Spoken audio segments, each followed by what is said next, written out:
बिस्मिल्लाहिर्रहमानिर्रहीम। अस्सलामु अलैकुम नाजरीन। 7 किस्म की औरतों को कभी औलाद नहीं होती। औलाद का होना अल्लाह का एक नायाब तोहफा है। औलाद के हुसूल, ख़ानदान की नस्ली तरक्की, हर इंसान की ज़रूरत, पाकीज़ा ख्वाहिश होती है। एक शादीशुदा जोड़े की खुशियाँ उस वक्त तक अधूरी रहती हैं जब तक उस जोड़े की गोद में औलाद जैसी नेमत मौजूद ना हो।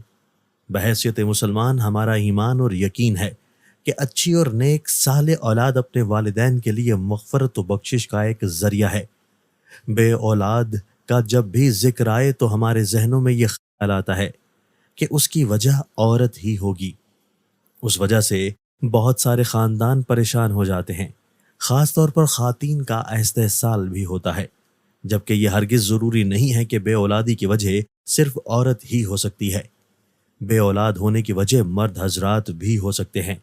नाजरीन, अगर हम अपने माशरे में देखें तो वो औरत हमें बहुत मुतमईन दिखाई देती है जिसकी औलाद होती है, जबकि उसके मुकाबले में दूसरी औरत को देखा जाए जिसकी औलाद नहीं होती, उसके लिए ज़िंदगी खुशगवार गुजारना एक नामुमकिन सी बात दिखाई देती है। आज की वीडियो में हम आपको 7 ऐसी औरतों के बारे में बताएंगे जो कि परियों ने हज़रत सुलेमान अलैहिस्सलाम को बताया कि ऐसी औरतें कभी औलाद पैदा नहीं कर सकती। जानने के लिए ये वीडियो आखिर तक ज़रूर देखिएगा। नाजरीन, वाक़या कुछ इस तरह से है कि एक दफ़ा का जिक्र है कि हज़रत सुलेमान अलैहिस्सलाम तख्त पर बैठे थे कि कुछ 5 औरतों की जमात उनके पास आई और उनसे सवाल करने लगी कि हज़रत सुलेमान अलैहिस्सलाम हमें बताएं कि आखिर क्या वजह है कि हमारे यहाँ फ़र्जंद पैदा नहीं होते। उन्होंने हज़रत सुलेमान अलैहिस्सलाम से ये सवाल किया तो हज़रत सुलेमान अलैहिस्सलाम ने परियों से पूछा कि बताओ आखिर क्या वजह है कि इन औरतों के यहाँ औलाद पैदा नहीं होती। तो परियों ने बताया कि 7 तरह की औरतों को औलाद कभी नहीं होगी, जिसमें सबसे पहली औरत वो है जिसका रहम उभरा हुआ हो, यानी उसकी बच्चादानी उलट जाती है, जिसकी वजह से मादा जगह पर नहीं रहता और ऐसा होने की वजह से उसकी औलाद नहीं होती। उसकी निशानी ये बताई जाती है कि जब सोहबत की जाती है उस दौरान उस औरत के सर में दर्द होता है, ये एक निशानी है। दूसरी औरत जिसके रहम में हवा भरी होती है, यानी उसका मुंह ऊपर से बंद हो, उसकी अलामत यह है कि जब सोहबत की जाती है तो जिस्म में दर्द होती है और चेहरा भी उतर जाता है। तीसरी अलामत उन औरतों की जिनको औलाद नहीं होती वो ये है कि उनके रहम में गोश्त ज़्यादा होता है, जिसकी वजह से उसका मुंह बंद हो जाता है।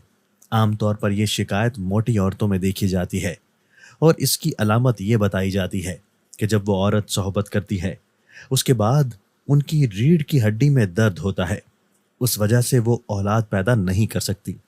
नाजरीन, उसके बाद परियों ने जो निशानी बताई वो ये है कि जिस औरत के रहम में कीड़े पैदा हो जाते हैं उस वजह से भी बच्चे पैदा नहीं होते, और उसकी अलामत ये बताई गई कि सोहबत के दौरान उन औरतों की पिंडलियों और पाँव की एड़ियों में दर्द होता है। जिनके साथ ये शिकायत हो वो माँ नहीं बन सकती।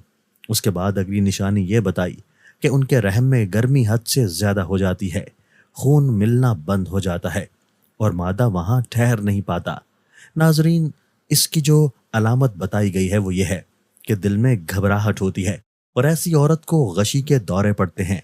इसलिए जिन औरतों को ये अलामात हों उनमें भी औलाद का पैदा होना मुश्किल दिखाई देता है। इसके बाद रहम में सर्दी का ज़्यादा हो जाना भी औलाद से महरूम होने की एक वजह बनता है।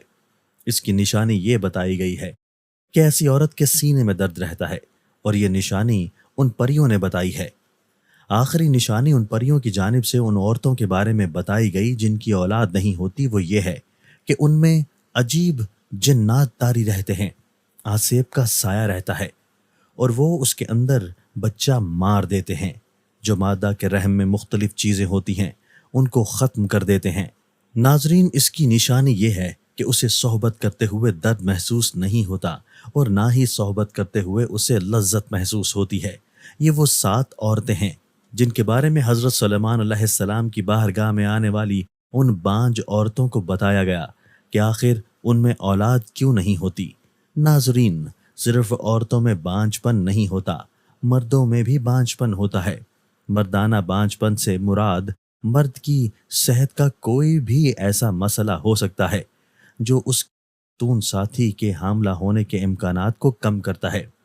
100 میں سے 13 جوڑے غیر محفوظ جنسی تعلقات کے باوجود حاملہ نہیں ہو پاتے۔ مردوں اور عورتوں میں بانجھ پن کی بہت سی وجوہات ہو سکتی ہیں۔ بانجھ پن کی 1/3 سے زیادہ معاملات میں مسئلہ مرد کے ساتھ ہی ہوتا ہے۔ یہ اکثر مرد کے جراثیم کی کم پیداوار یا جراثیم کی ترسیل کے ساتھ مسائل کی وجہ سے ہوتا ہے۔ بالغ صحت مند جراثیم نہ بنا پانا بہت سی چیزوں پر منحصر ہوتا ہے۔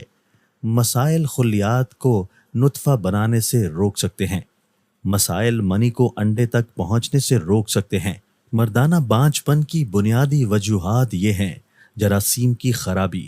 سب سے زیادہ عام مسائل میں نطفہ بنانے کے مسائل ہوتے ہیں، جیسے بعض اوقات بہت کم تعداد میں بنتا ہے یا بنتا ہی نہیں ہے۔ طرز زندگی کا انتخاب جراثیم کی تعداد کو کم کر سکتے ہیں، جیسے تمباکو نوشی، شراب پینا اور کچھ دوائیاں لینے سے بھی جراثیم کی تعداد کم ہو سکتی ہے۔ مردانہ اعضاء کی بیماری میں رگیں سوج جاتی ہیں۔ یہ بانجھ مردوں میں زیادہ عام ہوتی ہیں اور خون کی مناسب نکاسی کو روک کر جراثیم کی نشو و نما کو نقصان پہنچاتے ہیں۔ اندرونی انزال اسی وقت ہوتا ہے جب منی جسم میں پیچھے کی طرف چلی جاتی ہے۔ وہ عضو تناسل سے باہر نکلنے کے بجائے آپ کے مثانے میں چلی جاتی ہے۔ ایسا اس وقت ہوتا ہے جب آپ کے مثانے کے اعصاب اور پٹھے جنسی عمل کے دوران بند نہیں ہوتے ہیں۔ منی بھی نارمل جراثیم ہو سکتا ہے، لیکن منی عضو تناسل سے خارج ہوتی ہے، اس لیے یہ اندام نہانی تک نہیں پہنچ سکتی۔ یہ بیماری ادویات یا اعصابی نظام کی صحت کے مسائل کی وجہ سے ہو سکتی ہے۔ علامات میں انزال کے بعد ابر آلود پیشاب اور خشک انزال ہو سکتے ہیں۔ بعض اوقات مرد کا جسم ایسے جراثیم بناتا ہے جو اس کے اپنے جراثیم پر حملہ کر دیتے ہیں۔ جراثیم اکثر چوٹ، سرجری یا انفیکشن کی وجہ سے بنتے ہیں۔ وہ نطفہ کو حرکت اور عام طور پر کام کرنے سے روکتے ہیں۔ یہ جراثیم سپرم کے لیے انڈے میں داخل ہونا مشکل بنا دیتے ہیں۔ ناظرین، یہ تھی کچھ ایسی وجوہات جو بے اولادی کی سبب بنتی ہیں۔ ناظرین، ہم دیکھیں تو عورت کو اس حوالے سے دیکھا جاتا ہے، قصوروار اٹھایا جاتا ہے، جبکہ ایسا نہیں ہے۔ عورتوں کی بجائے کبھی مردوں میں بھی نقص ہوتا ہے، لیکن ہمارا معاشرہ اس چیز کو ماننے سے قاصر دکھائی دیتا ہے اور اس بات کو تسلیم نہیں کیا جاتا، جو کہ بالکل ایک غلط بات ہے۔ بے اولادوں کے لیے انتہائی مجرب وظیفہ، قرآنی وظیفہ آپ کو بتا دیتے ہیں۔ جو میاں بیوی اولاد کی نعمت سے محروم ہوں اور ڈاکٹر، حکیم و طبیب علاج سے عاجز آ چکے ہوں، ان کو چاہیے کہ وہ اللہ تعالیٰ پر کامل بھروسہ کرتے ہوئے انتہائی توکل اور یقین کامل کے ساتھ روزانہ صبح و شام بوقت نماز فجر اور بوقت نماز مغرب 21 مرتبہ اس آیت مبارکہ کا وظیفہ کریں اور اللہ تعالیٰ سے اولاد صالح پیدا ہونے کی دعا کریں۔ یاد رکھیں، اس عمل مبارک سے پہلے اور آخر میں 11 مرتبہ درود ابراہیمی پڑھنا ہے۔ انشاءاللہ اولاد نرینہ پیدا ہوگی۔ اور قرآنی عمل مبارک یہ ہے، جو کہ قرآن حکیم کی پارہ نمبر 21 سورہ سجدہ کی آیت نمبر 7 سے 9 ہے، جسے میاں بیوی نے پڑھنا ہے جو اس مشکلات سے دوچار ہیں۔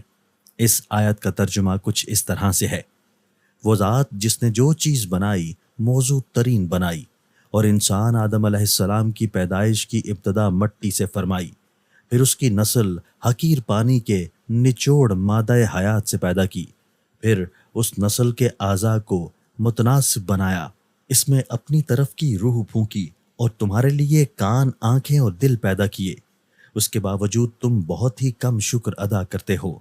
ناظرین، خواہش اولاد پوری ہونے کے بعد صدقہ خیرات لازمی کریں۔ اللہ پاک تمام بے اولاد کو نرینہ اولاد عطا فرمائیں اور ہمیں پرسکون صحت مند زندگی عطا فرمائیں۔ آمین یا رب العالمین۔